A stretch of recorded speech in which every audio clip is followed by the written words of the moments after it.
Everyone is maybe holding their breath, waiting for Joe Biden to become US president and perhaps change things. Hope and change, does that sound familiar? It should sound familiar because this is the same thing that everyone was waiting for when Obama first took office. And of course, we remember how that all played out. Obama didn't change anything. He continued everything that was handed to him, and he built on top of it.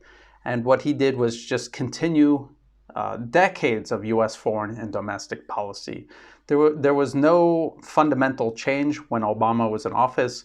When it was handed over to Trump, even though the rhetoric changes from president to president, the actual policy never did. And so I'm going to show you real quick. I'm going to do another video about at least one part of this later on. But first of all, this is from RT. Samantha Power at the helm of USAID should set off alarm bells globally as Obama's deadly foreign policy returns for an encore. And of course, even after Obama left office, Trump was still presiding over all sorts of color revolutions. We still had the protests in Hong Kong. We had the protests here in Thailand. This was all US backed, and it was all exactly the same sort of color revolutions that we saw play out when Obama was in office. And here's Samantha Powers. Now she's going to be heading USAID, and the article notes that this is a group that just channels U.S. government money into, civil society, quote unquote, civil society.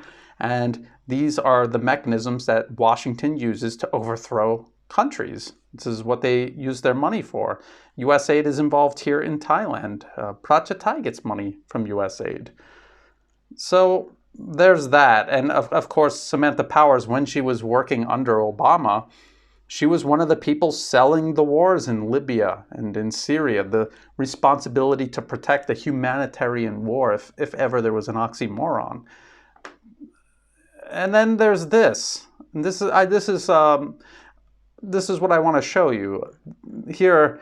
Exclusive early access to U.S. national strategy document for our region. And of course, this is from Australian media. So they're talking about the Indo-Pacific region. The area from India all the way to the Pacific Ocean. And there's this overview from the White House. And this is, the United States is and always has been an Indo-Pacific nation. And well,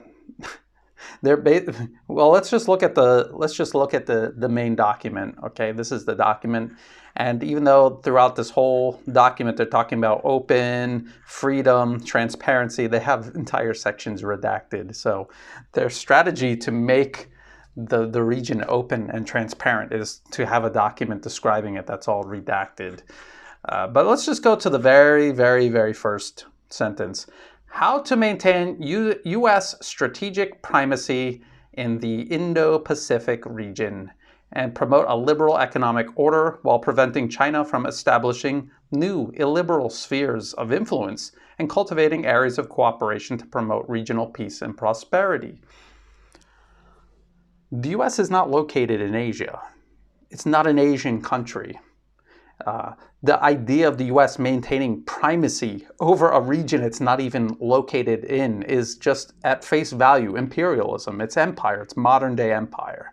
And to sit there and say China is not allowed to determine what happens in the actual region China exists on the map. And if you go through here, basically this whole document is how the U.S. is going to establish influence, increase its influence, and basically strong-arm the entire region to do things the way the U.S. wants. That's what this whole document is. And that sounds very familiar, especially if you've been following my work, because that sounds a lot like this from 2011. Hillary Clinton, who was president in 2011? Oh, that's right. It was Obama. And this was America's Pacific Century was the name of the article. And this was describing Obama's pivot to Asia. And that's exactly what the pivot to Asia was. It was the U.S. trying to reassert primacy over Asia, to keep China in check. And if you read this, even though they're trying to sound very reasonable, they mention China, over 30 times here, almost 40 times. And they're talking about how they need to get China on board. And of course, China's not going to get on board. They have no reason to. They're going to surpass the US economically.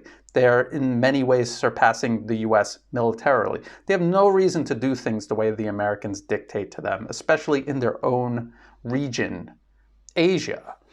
And so obviously this veiled, coercive strategy under Obama transformed into the open confrontation that we saw under Trump. And that was just the natural evolution of American policy, because China was not going along with it, so they turned it up a notch.